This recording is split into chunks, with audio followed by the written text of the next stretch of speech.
Hello बच्चों, चलिए प्रश्न पढ़ते हैं। प्रश्न दिया है जंतुओं के फाइलम एवं क्लास का नाम लिखिए। तो जो जंतु का नाम हमें दिया गया है उसके फाइलम अर्थात संघ तथा क्लास यानी कि वर्ग का नाम हमें यहाँ पर बताना है। तो यहाँ पर जंतु का नाम दिया गया है केंचुआ। तो इस प्रश्न में हमें केंचुए के फाइलम या फिर संघ तथा क्लास या फिर वर्ग के विषय में बताना है। अर्थात इस प्रश्न की जो मुख्य अवधारणा है वह केंचुए के वर्गीकरण पर आधारित है।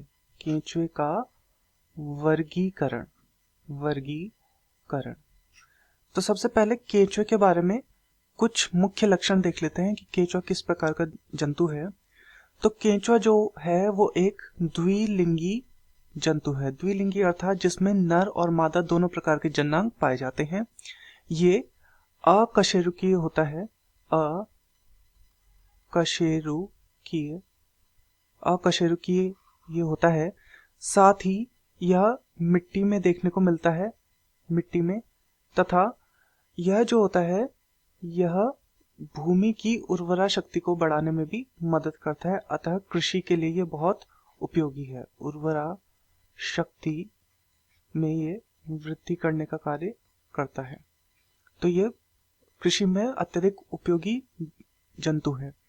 तो चलिए देखते हैं जो केंचुआ होता है इसका जो संघ या फिर जिसे फाइलम बोला जाता है, जो संघ या इसका फाइलम है वह है एनीलिडा।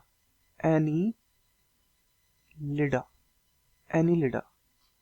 तो एनीलिडा संघ का केंचुआ जंतु है।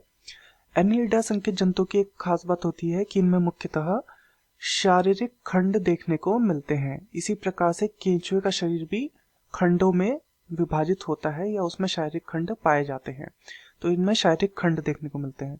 साथ ही केंचुए की जो वर्ग या फिर जो क्लास है वह होती है क्लीटेलाटा।